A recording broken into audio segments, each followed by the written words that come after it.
Hello, everyone, and welcome to another episode of Justin the Food Entrepreneur Show. I'm Justin Bizzarro. I'm your host. That's Bizzarro. For anyone who's out there, you can find us on Instagram at Justin the Food Entrepreneurs, or you can find me personally on Instagram and Facebook, as well as LinkedIn. All the links are in the show notes. And you can find Gorilla Brave, the food and beverage entrepreneur community, also for farmers, nutrition, hospitality. That's in the notes as well. Also transcripts for every episode, guys, for educational purposes. You can find them on Podbean, and I know Apple has them right now. I'm working on the other platforms to get the transcripts on those, but every episode has timestamped transcripts for you guys, so you can go back and reflect or see what was said, or know what was said when, if you need to go back and re-listen to something. That is all there as well. Gorilla Brave on Instagram, that's the educational piece. That's the low-hanging fruit. Private group, there is a free private Facebook group that is for the entrepreneurs. A lot of entrepreneurs on the show. We are starting to build that again for everyone, so just stay tuned. But by the time this comes out, we should be pretty far along there as well.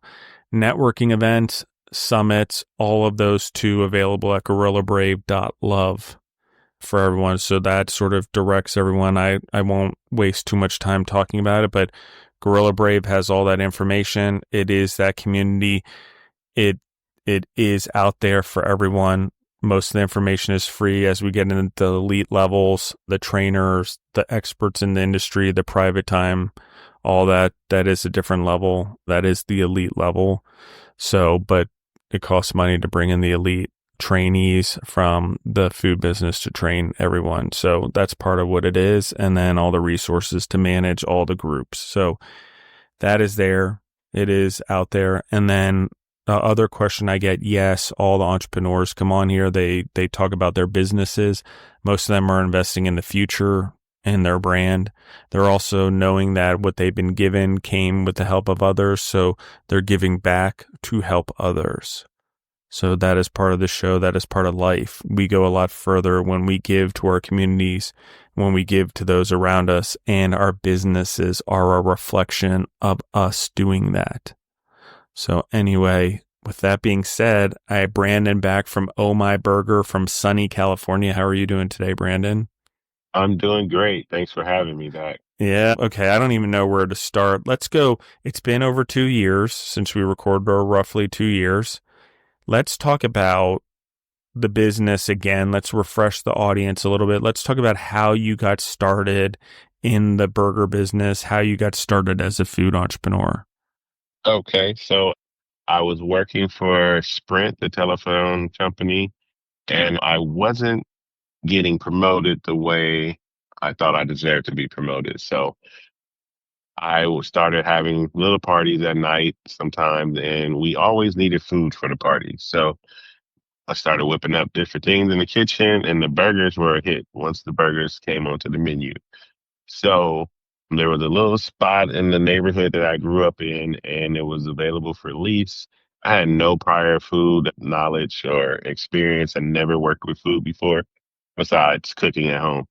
So we leased the spot out and gave it a shot, like let's put a burger spot there. Everyone loved the burger. So we thought, promoting the way we were promoting, having the little parties at night or whatever would help bring people in.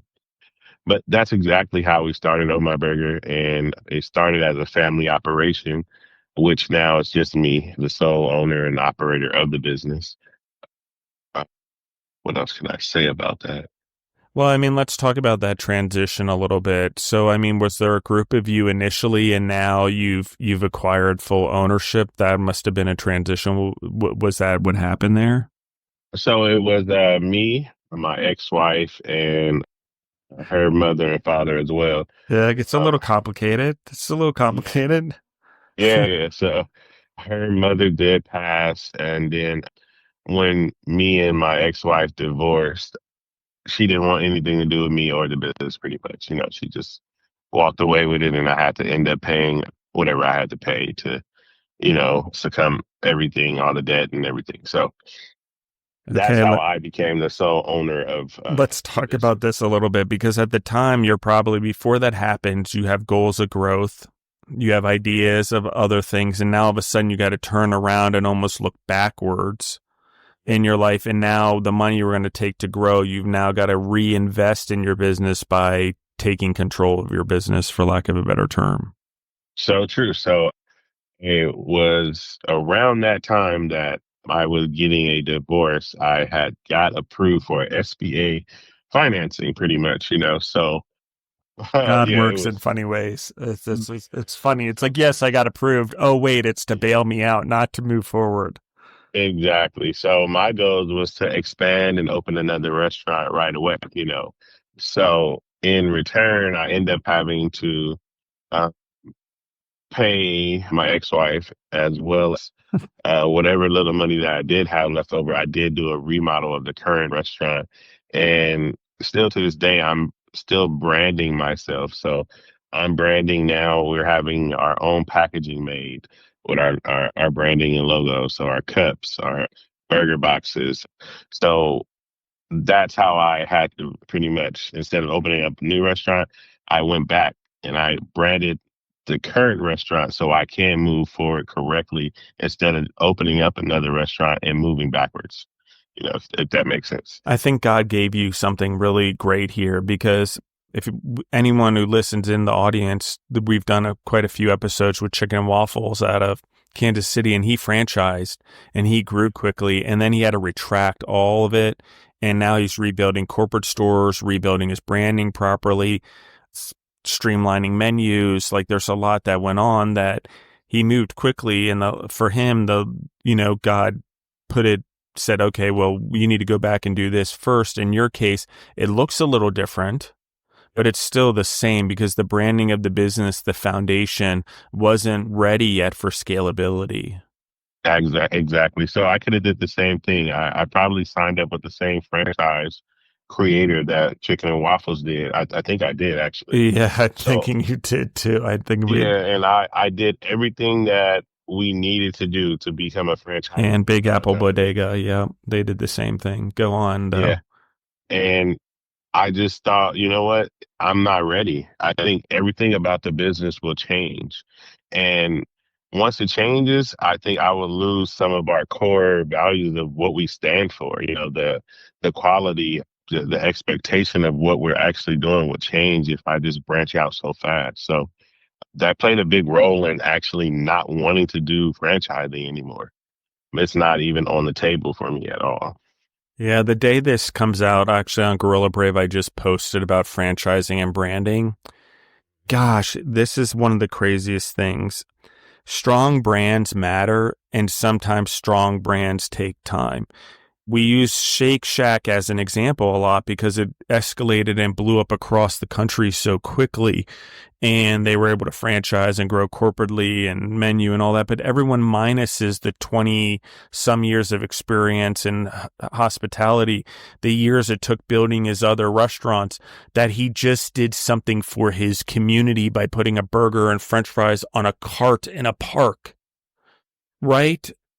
It took the years of experience to develop an exceptional basic product that then the world grasped onto, and then that's the brand. But the brand was built not as Shake Shack. The brand was built on the entrepreneur through the ups and downs and the lessons learned and the experiences of the group that created it.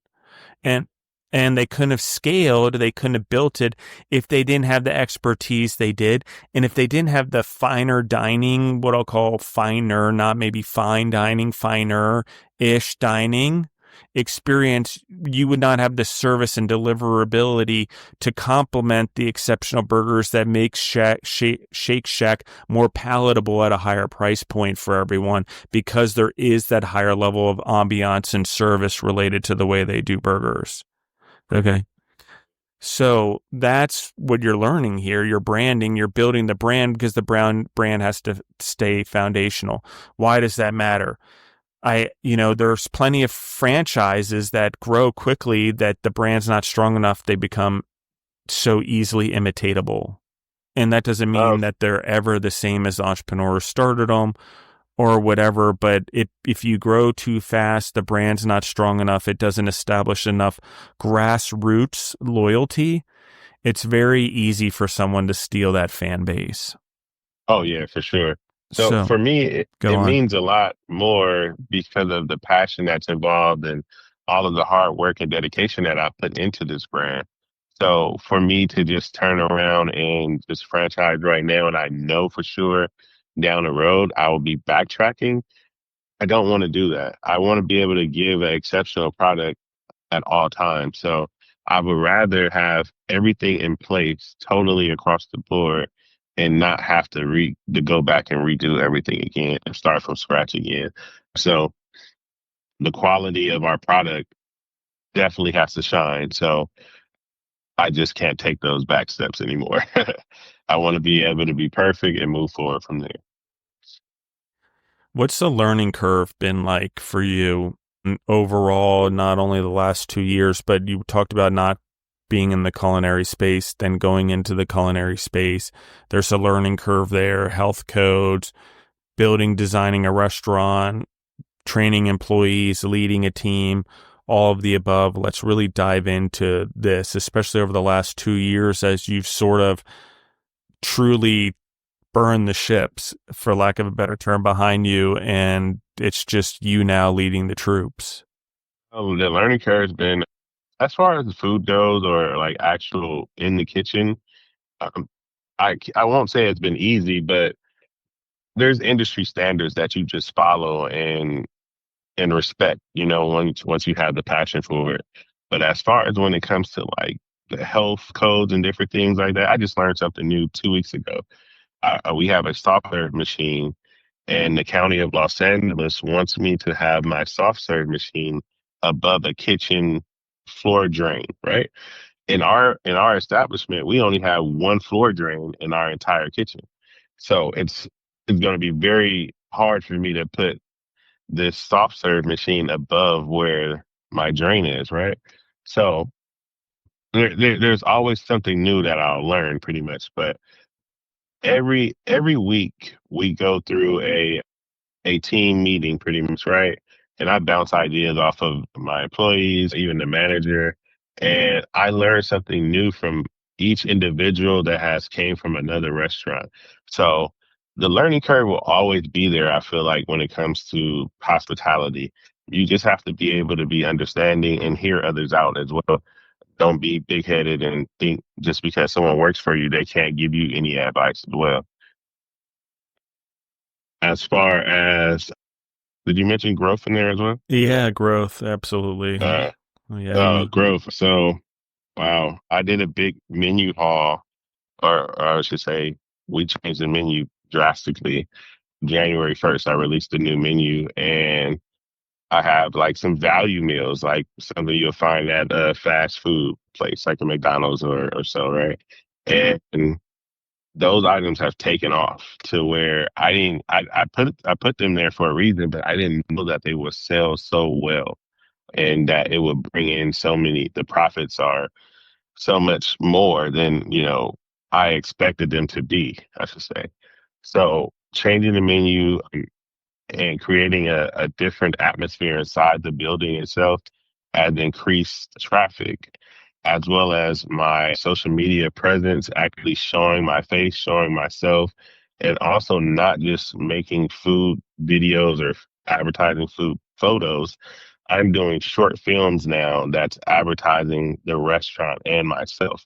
So people are now tapping into the owner of this company and wanting to support that person, not just the business. They want to support the person and come and support the business as well. So there's been a big growth in myself as well as the business, I should say. Talk to me about the change in the menu. The value meals are one of them, but what else? Let's talk about why. What was the urge there? What gave you the indicator that you needed to start to explore this? So I changed the menu a little bit because in California, our everything is so much more expensive than some other states, right? So people were telling us they couldn't afford to pay 24 to $30 for a burger meal here, right? So we were like, okay, well, let's figure something out. Well, I won't say we. I took upon myself, like, you know what? I need to figure out how I can bring these people back more and more, maybe even every day or every other day, right? So I dug a little deeper. I went to my Cisco rep and I said, hey, I need access to a food costing menu. Whatever items I buy, I can plug in and pull out the correct numbers and get my profits from it, right? So I plugged every item that we had into their calculator, and I came up with $7 items. I came up with $9 and $10 items without sacrificing any quality, so any quality at all. So we have a $7 smash burger that uses a fresh steak patty, meaning this meat has never been frozen. It's a fresh product, pretty much, and we're still using our gourmet bakery buns that we get from our local bakery here. And we're only charging $7 for a hamburger. I know that might sound crazy, but your average burger that you buy from like a premium burger place is nowhere under $16 to $17 for a burger. And that's what On My Burger is. Like most of our burgers start anywhere from 15 and up. So we're able to give someone a double cheeseburger for $7, and that burger sells like crazy all day long. So the community wanted it, and I figured out a way to actually bring it to them, and they are supporting it. I think it's amazing. I love the ingenuity, and I like that you can create things on your menus to lower prices, and you can create great food at a lower price if you don't take a shortcut, and you can find great natural ingredients for your menus if you use calculators and you really concentrate on your food costs and you really become a food cost analyst in your business. It's really important. It's, one of the most important things we did in hospital food or in massive contract feeding for long-term care homes or anything else we were in, because one of the things that you can do is you can create really great items and fit into price points, especially when you realize that if I lower the price point, I have all the items in my menu, my profitability can still be the same, but the volume will increase because I'm hitting a point that everyone's suffering at right now. Financial crisis taught me that. 9/11 taught me that. COVID taught me that. Like, even though all of a sudden there was a rush of money during COVID because everyone got a lot of money, the other side of that is all of a sudden we had some and then we had none, which means there needed to be options like we're talking about right now available to the masses on a healthier scale. And so this lesson is a very important one. And if anyone doesn't know what it is, the cost analyst literally breaks down every piece of your menu, costs out everything from a food cost and standpoint. And if you're in commercial or consumer packaged goods, that includes your labor in that case. In a restaurant setting, it's a little harder to capture that labor, but I have a feeling Brandon has a pretty good idea of how much labor it costs him to make a burger. So, and sometimes the labor is a fixed cost. So whether or not I'm making whatever kind of burger versus whatever kind of burger, my labor is the same.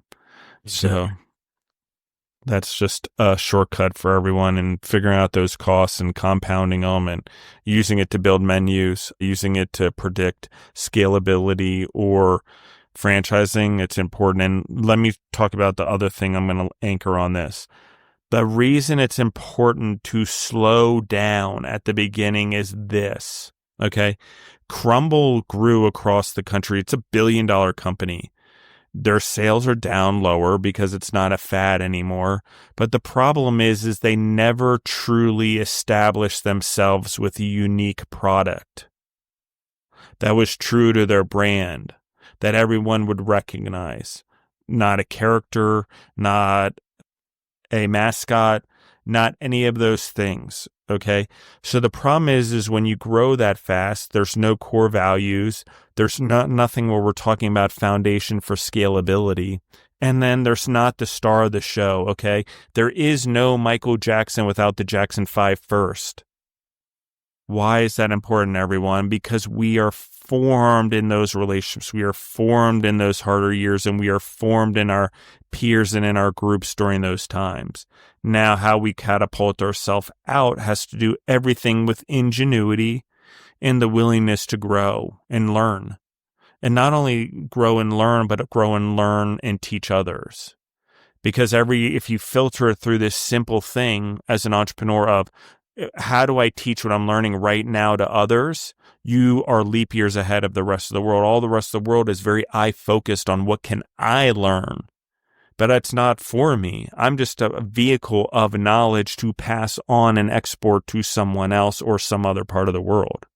And if you think about it that way, you will leverage your business when the currency that is most valuable is not the money made, it's the knowledge that is exported from the individuals and the leaders that are growing it. Then the profit becomes a complementary item. It becomes the trophy, not the thing we're seeking. It doesn't become the goal. It becomes the thing we get from winning. The goal becomes doing the right thing, becomes core values, becomes growing others, becomes growing their lives so that our lives can too grow. That's what we're talking about right here. Let's talk about changing a menu, training everyone. How is it received by the customers? We talked about good things. We talked about you now have your stars of the show a little bit. They're the younger, junior versions of your menu, maybe not in size, but maybe in how it looks. But let's talk about the ingenuity. I think that's important. But let's talk about sort of everything encompassing. How do you educate? How do you train? How do you get the customers used to a new menu and your employees? Well, so I started with the employees, I should say. So before even bringing in the items, the menu was just on paper.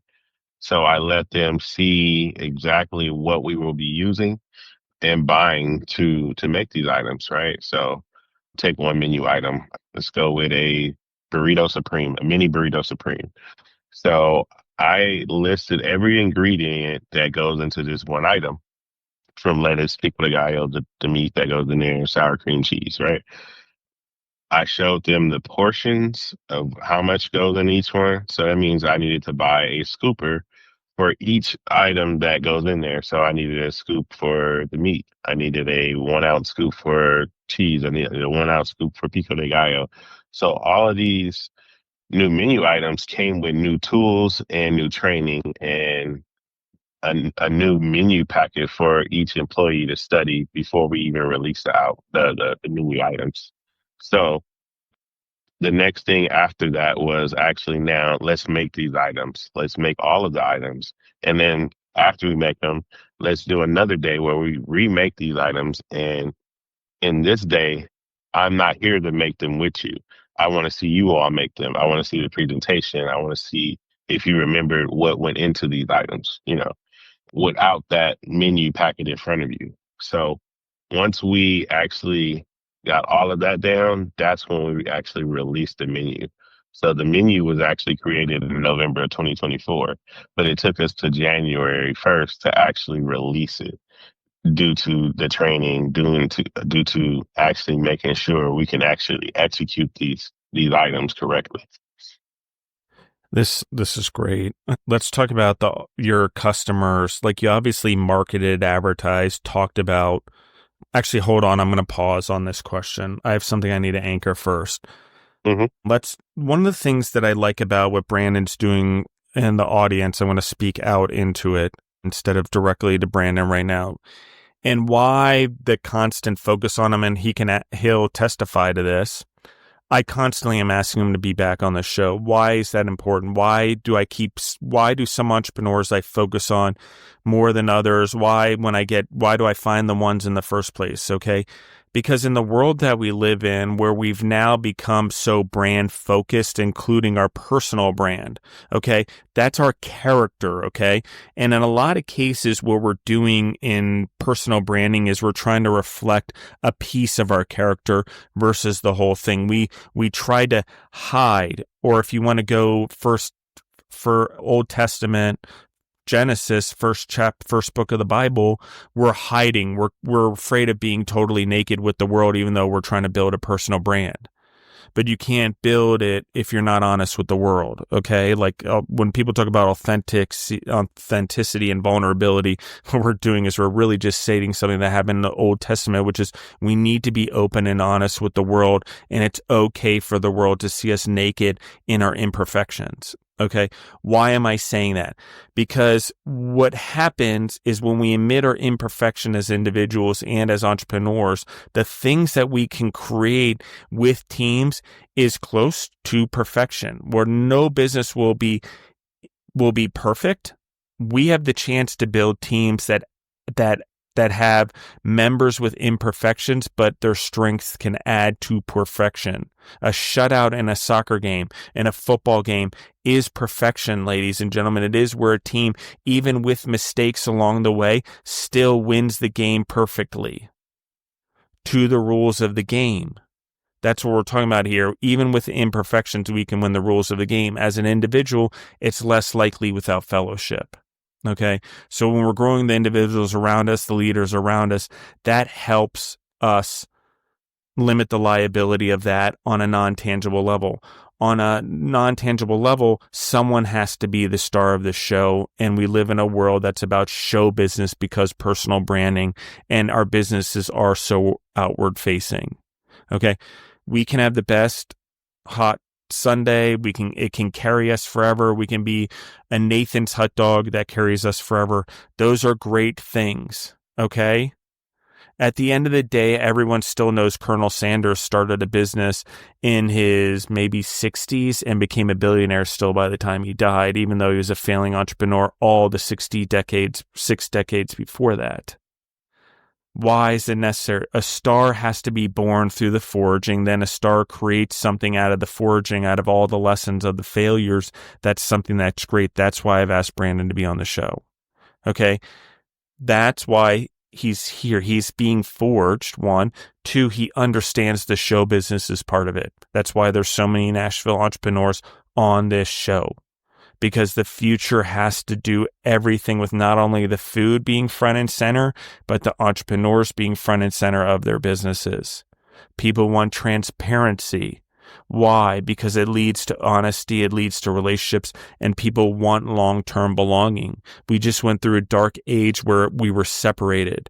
Now the pendulums swing the other way. We're looking for community, connection, purpose, greater purpose. Something that's not so dark. It's enlightened. We need leaders that represent that and build brands that go out and do it. And I'm not talking about just branding or being outspoken or, hey, look at the pizza shop. That's good. That helps businesses. But what I'm talking about in an entrepreneur is the core values. So let's go back to that. Let's talk about this a little bit. And then now you're having to be the voice. This personal brand of you is being built. The business is about to go through sort of an identity change because the menu is part of an identity. And the entrepreneur, you're the one vocalizing it. You're the one leading it. And now you also have to lead it publicly as you yourself are becoming more of the voice of your business, not just the food. Does that make sense? It makes a lot of sense. Yeah. I had to realize that, but yeah, it makes a whole lot of sense. So how did the customers react to the new menus at first? Did you change menu items? Were there a lot of changes other than the stars of the show we talked about? So the menu changes came about based on like declining of sales from last year, right? So I had to revisit like what is selling and what's not selling, and what might have I taken away before that customers are requesting from us that we no longer carry. So we started with going through each item and seeing, okay, we sell this amount of this per week, right? So if it didn't make sense to actually sell it that much that week, we got rid of it. So for example, I used to sell fried Oreos a lot, and I removed fried Oreos because it was pretty tedious. So I added in fried cheesecake because it was easier for the employees to actually make the fried Oreos. So we got requests every single day for fried Oreos, even people calling for fried Oreos, and they wouldn't buy anything else because we didn't have fried Oreos. So we brought back fried Oreos and we sell tons of them every single day now. So I needed to listen to what the actual customers wanted instead of going based off of my employees' energy, like, oh, that was a lot to do, or this was a lot to do. I just needed to figure out a better way of executing and getting it done. So that's again bringing in the proper tools and the right tools and training to make sure that no one's affected by bringing in some of these menu items, including the employee and the consumer. So that's exactly what I had to do, just find the proper tools, and now the menu flourishes. So it's been a very good look for Oh My Burger and for the consumers. They are loving everything that we've brought back and the new items that we've created. Yeah, and I think it's a good lesson. Employees are not our customers, and even if they are not the majority. So the growth in you, we talked about that. We've talked about transitioning a business. We talked a little bit beforehand. I want to talk about Oh My Taco, something that you're working on that you've launched. Obviously, you're doing food costs, you're analyzing this, you have complementary items, or you wouldn't be putting out something like this.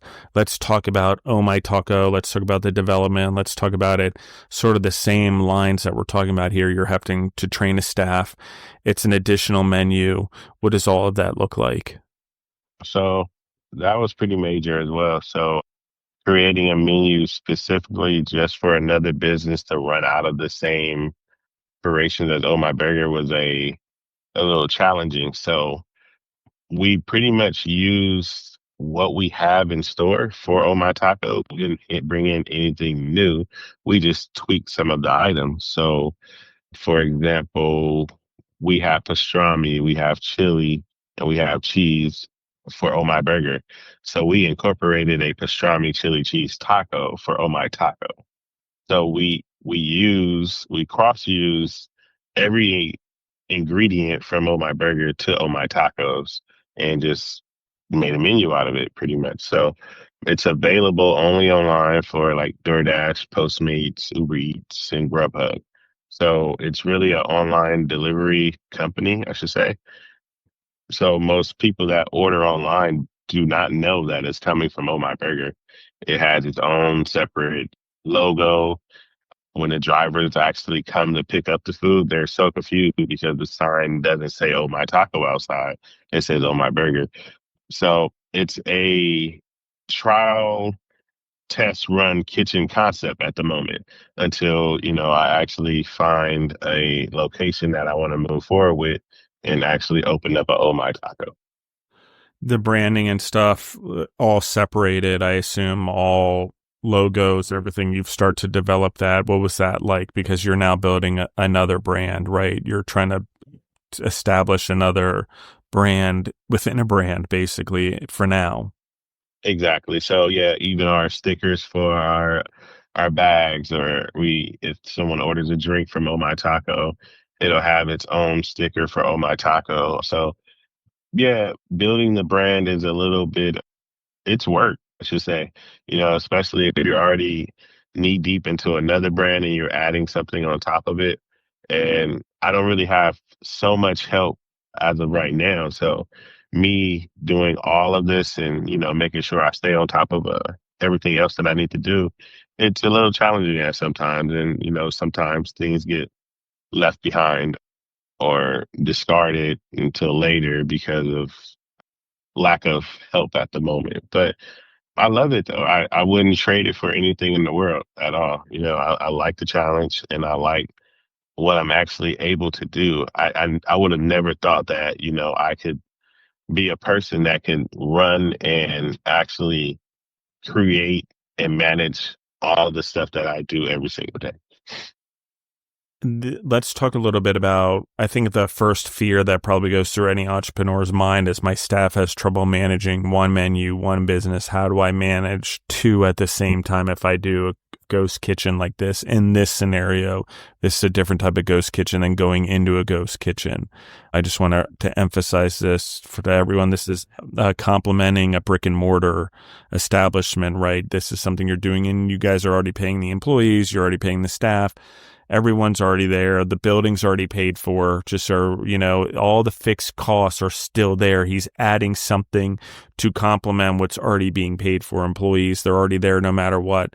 We're already paying electricity no matter what, water no matter what. Might there be a little bit of an increase with additional menu? Yes.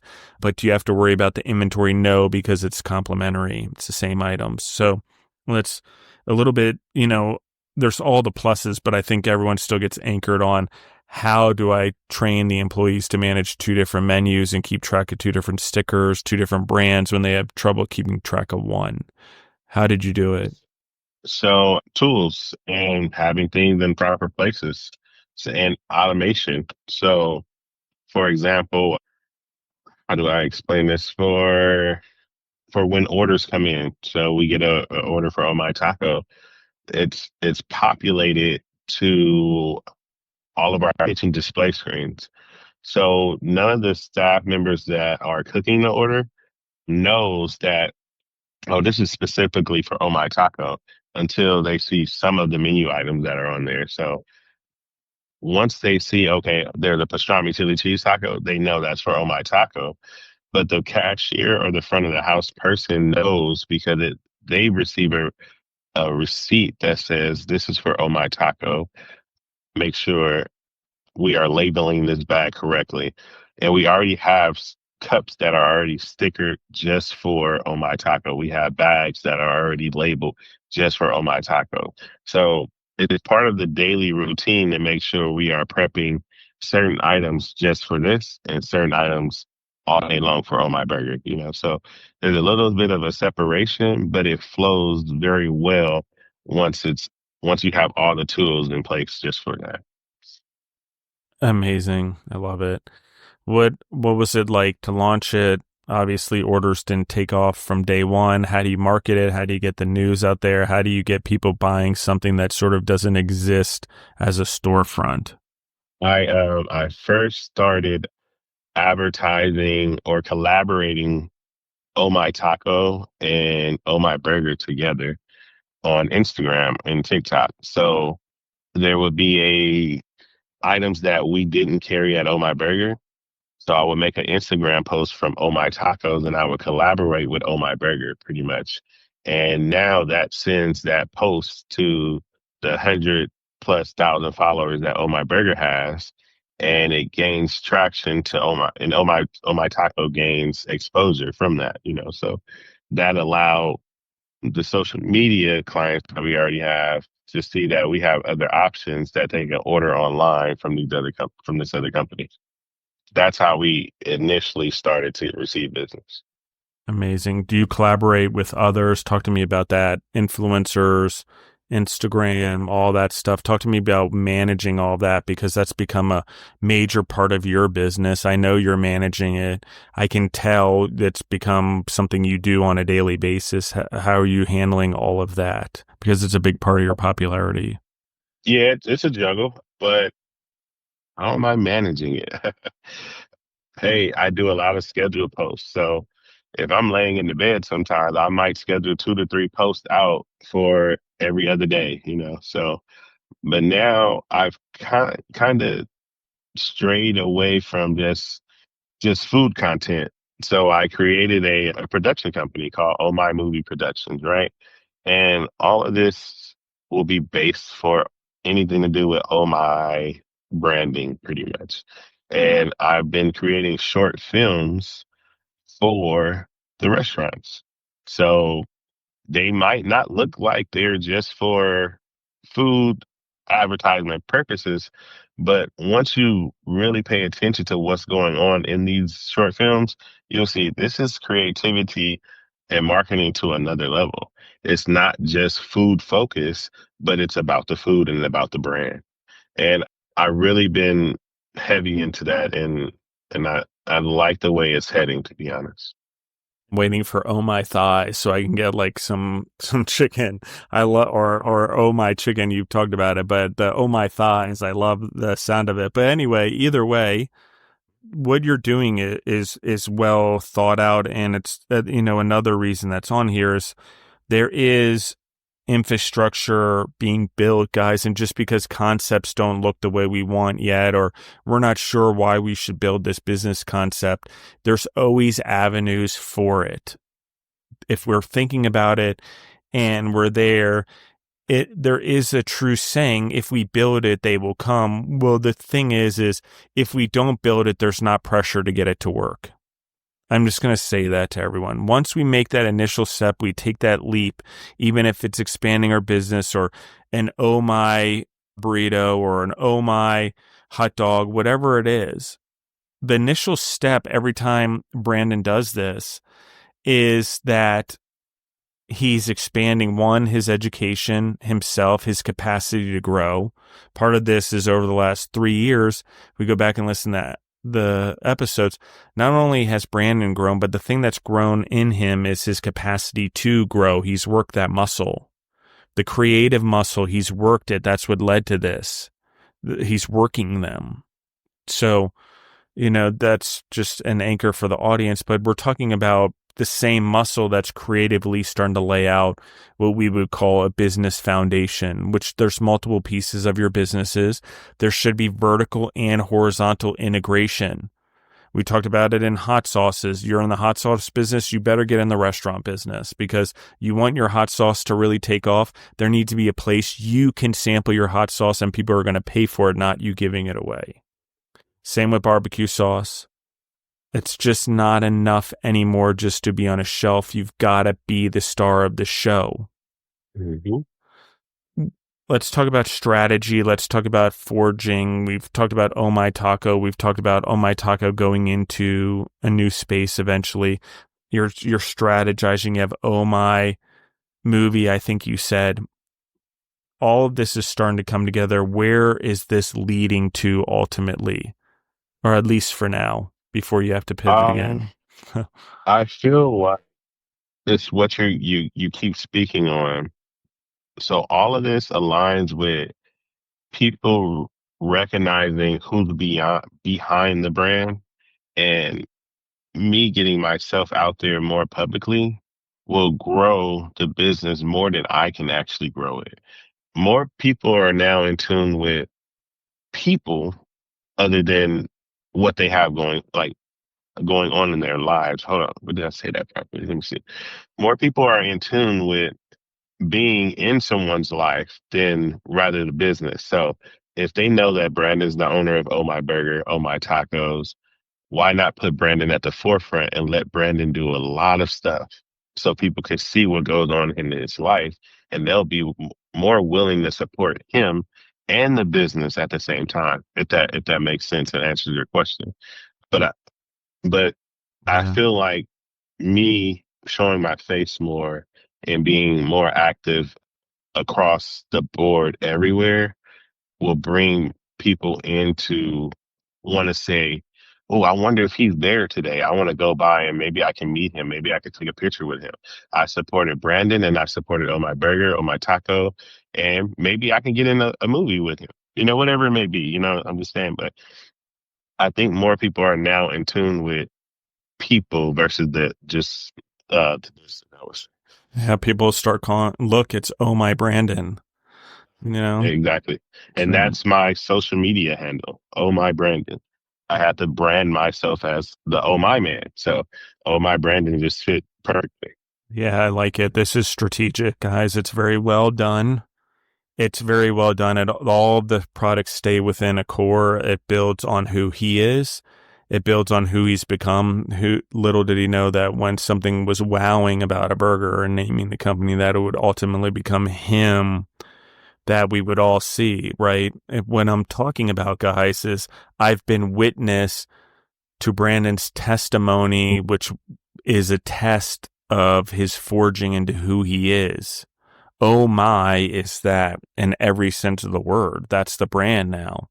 And it's Brandon's core value that have led Oh My to be more than just burgers. You know, in some cases, it's whatever it is. I know people are like, don't put your names on your restaurants. It's okay if you can be the personality behind it. Papa John is okay because who Papa John is. You know, so those are the things that we need to talk about as we build our businesses, not here, not on the show, but within ourselves. What is it that we're building? What are the core values that I'm building? And if I'm getting all this attention on my brand through my sundae, through my cheesesteak, through my whatever, why not take that attention and put it on me also, on my character and my brand, and do more impact and influence with it in a good way? That's also why this podcast is important, this particular episode that we keep discussing, is these are the things we have the abilities to do, whether we like it or not.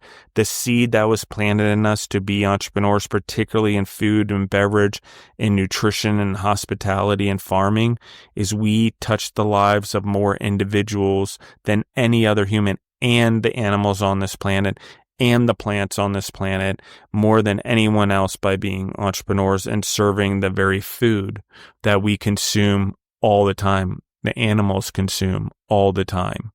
Mm-hmm. So what is happening? Why is this important? There's a lot of voices out there. We can talk about an athlete that I'm not taking away from this, very important, makes a touchdown, glorifies God, very important. Okay. There is that moment of glory. In that moment, we often don't see his lifelong pursuit. And then after they're not in football anymore, there isn't the same focus or lens on them as there is on food. Okay. Why is that important? I'm not saying they shouldn't do it. I'm not saying there's anything against it. I believe that that's the right thing to do. But what I am saying is our longevity in the food businesses, these legacies we create, or franchises or whatever, it matters. And what we do with it, it matters. And why does it matter? Because it lasts our whole lifetime of the business. And if we pass it down to another generation or whatever, it has to pass along with them. That culture has to be strong enough to last generations, families. That can't knock it down. The ups and downs, the falls of empires can't knock it down. It's that strong of a business. There are those businesses in the world outside the United States. Do I think the United States is going to produce those businesses now? Yes, absolutely. Do our companies and McDonald's like those giants? Yes, but I'm talking about these giants are going to be built on core values and family values, and they're going to be built on growing the individuals, and the individuals are going to realize that their character and their branding is going to live on forever as long as they do their part now, because they're not going to get another chance to do it again. It's important. We get called once to do it. You know, are there going to be failures along the way in a forging so we can properly have our armor, our boots, our swords, our helmets, our shields? Yeah, of course. But it's important. And what we're on the tip, we're going to watch, we're going to be all witness to what Brandon's doing here with Oh My, because watch what he's doing, guys. There's a lot of core values. There's a lot of building of community. There's a lot of caring about his employees and creating opportunities. So, Brandon, let's talk about what inspires you, what motivates you, what keeps you going every day. What inspires me? Let's see. Really, just the passion that I have and being able to be innovative, So the innovation food is crazy. Our lives are revolve around food if you think about it, We have to eat at least once a day, right? So for me, I took that and said, what kind of epic meal can I create for someone that may just be able to just sit down and eat one meal a day? So being able to create something other than just a regular meal for someone and actually get that response back, hey, this was amazing. It does it for me. I'm not going to lie. Like, it feels good to know that I was able to satisfy someone, because that person could have been going through a rough patch, a loss, just a long day or a bad day. And what I created for someone actually put them in a whole better space or mood. So the passion behind that definitely drives me for sure. And I'm tapping into believing and understanding that I am the brand figure of what I've created and stepping into that role to play that role. I I'm liking that. I'm digging what's happening around me, to be honest. So all of that keeps me motivated and it keeps me driving. Yeah. And it's better to do it at the beginning than down the road and have to figure it out after you have 100 locations, guys. And the world's already consuming you. Build the skills now, be the Renaissance man now. And it's so much easier to be it later on. Gain all the skills, marketing, advertising, PR, all this stuff when you're small now before you scale. Don't think I'm going to learn it as I fly it. You're already flying. So do it on a smaller scale, learn it before the mistakes are greater. It's still true. The way you built your business is still the way you scale your business. The foundation is just as important. You just need to look at it at a different lens. And there needs to be a star of the show, guys, whatever it looks like, whether it's a combination of you and the food or a particular food item, it is what it is, meaning that we need to figure it out. We are the entrepreneurs. And if we're taking this leap of faith, you want to scale your business. I hate to say it, when we're looking in the mirror and we're wondering why our businesses aren't doing well or things need to be better, we need to do better as an individual, then our businesses will do well. It starts there. It starts with us. And that's why the personal branding is important. It forces us to be real first with ourselves and then have our business reflect it, because ultimately we built our businesses on our backs with very little, on our core values, on our strengths, and sometimes we forget that. How do we not forget it? Stay creative. Focus on always having a star of the show from the food standpoint, and always balance out your businesses with your good growing character and core values. Sometimes you may need to change. Maybe you made a mistake. Maybe there's a bad thing going on, or you brought something in your business that needs to go. You just need to do the same training that we're talking about, Brandon, in terms of training your menu and your food, and just do the same thing with whatever core value you're trying to introduce or negative thing you're trying to take away. You just need to address it directly and simply. That's the best way to do it. We've tiptoed around non-tangibles in my businesses, and it never leads anywhere good. Okay. It leads to the road of hell being paved with gold. So anything else you want to finish off, Brandon, before we go? Where can they find you on social media? Where can they find your location? Where can they find you online? Oh, you can find Oh My Burger in the city of Gardena, 2142 West El Segundo Boulevard, Gardena, California. Our social media handles all around TikTok, Instagram, X is at Oh My Burger. So that's one word, OHMYBURGER. And Oh My Brandon. It's OHMYBRANDYN. You can find all of my personal life there. Not all of it, but personal. Some of it, And it was great, Justin, having me on today. I appreciate it. At first, Absolutely. I started off with a little rocky morning, to be honest. I would have loved to talk about it, but I don't think we have that much time. But You can talk about it. uh, You still have 15 minutes in your time slot, and I always pad you guys. So okay, let's so dive in. my morning started off with this is going to be more personal than anything, I would say. I have a girlfriend and we are separating. It sounds crazy. We talked about my divorce, and now I'm talking about separating from my girlfriend. But I felt like I wasn't being myself in our relationship, or I couldn't be myself. I think our personalities kind of clash. So this morning, I just wasn't feeling it after one of the conversations that we had. And I was like, dang, I don't want to stand just enough. But you know what? Maybe I can use some of this extra energy that I have to actually talk to the people and tell them, maybe it'll give someone some kind of advice, as far as building their brand and staying on top of it. switching up marketing a little bit. However, instead of canceling on a show due to a personal issue, so very glad that I actually came on this morning and was able to talk. And even if I gave just a little bit of insight, I'm happy that I was able to do that. Yeah, I think one of the things that happens as we mature as entrepreneurs, or we mature in our personal branding, or our character matures, there is, for most individuals, I think there's some individuals that can play two roles or lead two lives in a way.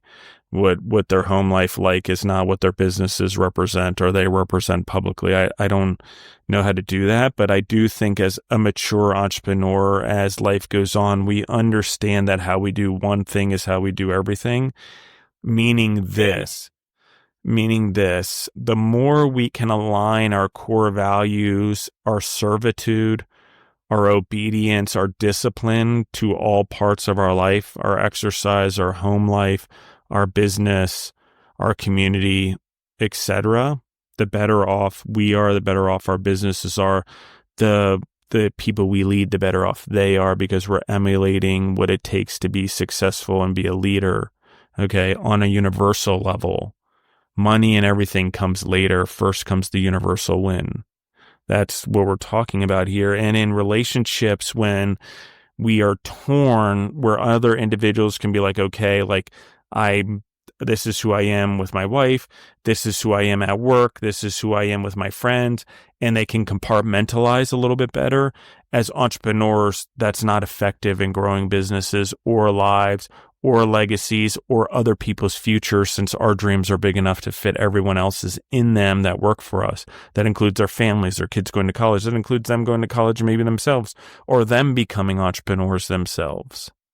So, like, there's a lot of things here when we talk about impact and influence that we're talking about here. And gosh, man, I don't even know how to, the world, I'll call it the outside, the entrepreneurial, particularly in the food world. Food is so public. Food is so breaking bread. It is so survival. It is so part of our existence for tens of thousands of years. And it's ingrained in us so subconsciously that the importance and the trust in the delivery of the food and the character behind the food and the love behind the food is so important. And we feel it in the energy of the food, whether we realize it or not.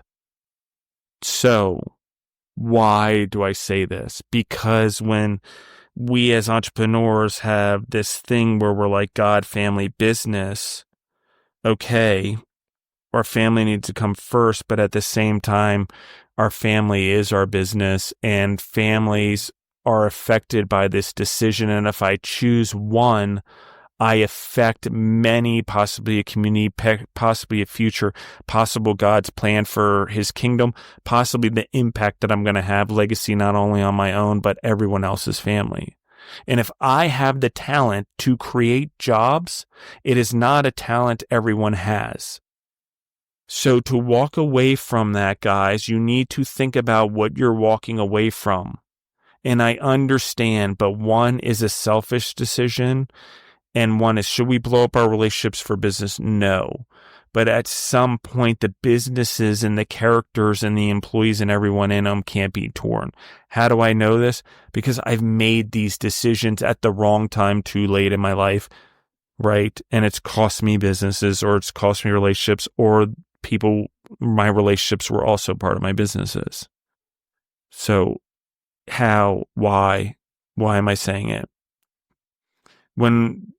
We need to have relationships. We need to have fellowships. It's important for us to be in family and in community, but it doesn't always look the same for everyone. And as entrepreneur, our families and our environments and the decisions that we weigh, the outside world outside of us who have to live it and weigh all the consequences matters. Why is it different in food? I don't know why in food, but in general, more so than everywhere else, there's more focus on the employees and the livelihood and the creation of jobs, as well as the businesses and the brands, than in other industries. The humans are less expendable for some reason. Maybe it's because we're teaching them something tangible and that's harder to teach in some ways. But that's the important thing. And apprenticeship and mastery and student and teacher and master are two different things, right? So, or three different things or four different things, whatever, however you want to look at it. But that's what we want to anchor here. So relationships do come and go. Breakups do come and go. I just shared a reel on this from Andy Frisella. As entrepreneurs, the bumps and the bruises are unbelievable to pursue this purpose, this calling, and this seed inside of us. And those who don't do it, we walk away for a while. We think we need to do something else. That seed will eat you alive, even though it's not sprouting. Mm-hmm. It will suck the nutrients right out of you, because all you're doing is feeding something to ultimately die over and over again every day. Because why? You're not fulfilling what's given to you, how do I say this? Not everyone can create businesses and create jobs. It's a very special talent, and not everyone can deliver the energy that's necessary in food to be a long-standing business, the creativity, the leadership, all those things that make us well-rounded humans in something that humans need at least 3 times a day, or however much per day. If you only eat once per day, whatever it is, it's important. There is a lot of impact and influence there. Lastly, Brandon, how do you navigate? We've just talked about this. This is a core value. When we are able to transition to life's bumps don't derail us, to we basically train our way through them, and we understand, do they hurt? Are they sad? Do we cry? Yes. But are we able to keep going through life?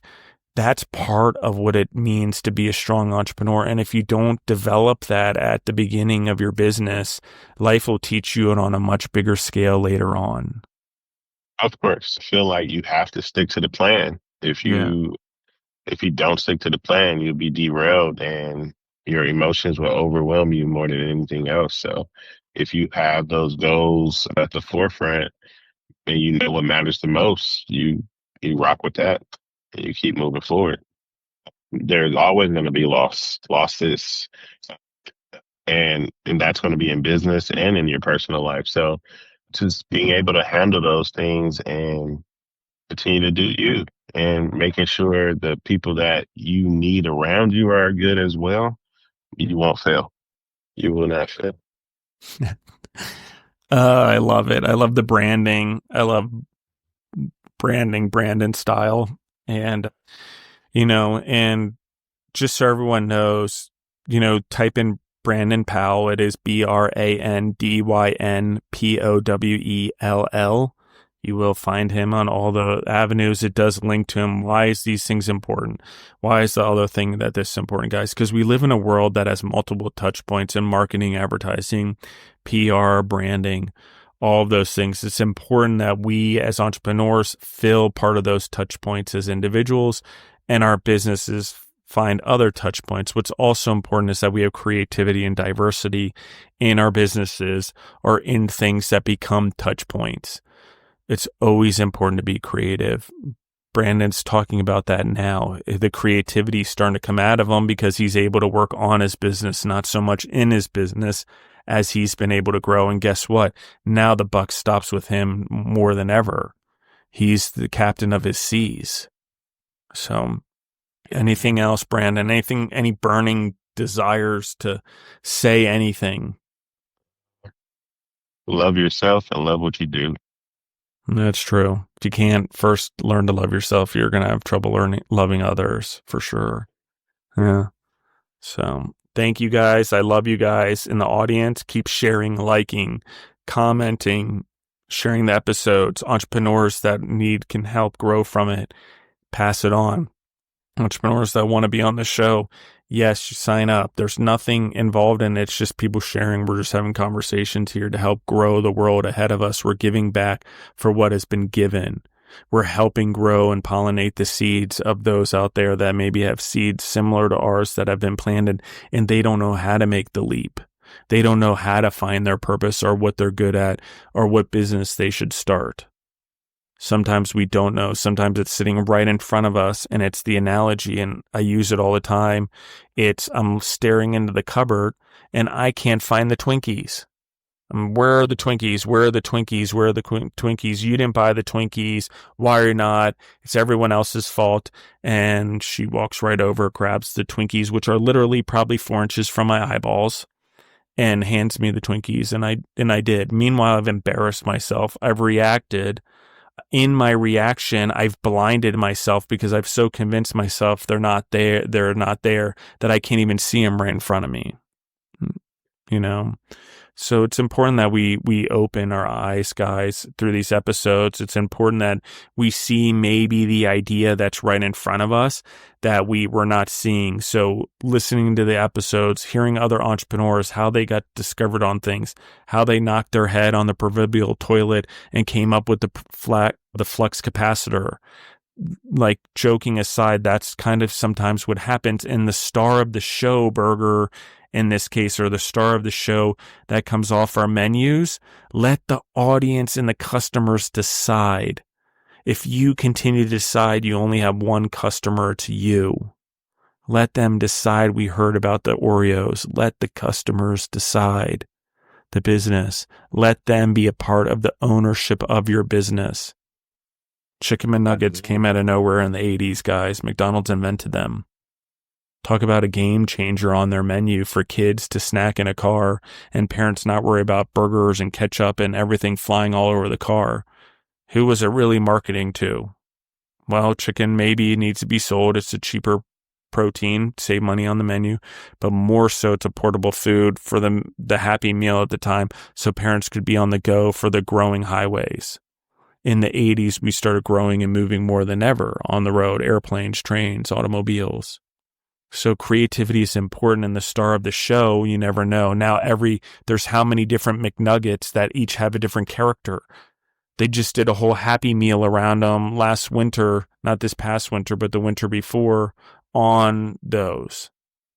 So you never know what you're doing, what creative thing that you may think is stupid now, or someone might put down that's a dumb idea that you just want to hold on to because it's just not the right time. It doesn't necessarily mean it's a bad idea. So I think we just talked about that all here. Listen to your customers, listen to your ideas, sometimes put things on the shelf.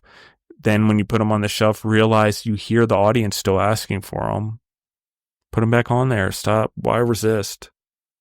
So obedience, discipline, listening, 2 ears, 1 mouth, 1,000 times over. We heard all of it on this episode. Brandon's laying out the wisdom for everyone. So again, thank you guys for sharing. Anyone who needs it, help pollinate the seed.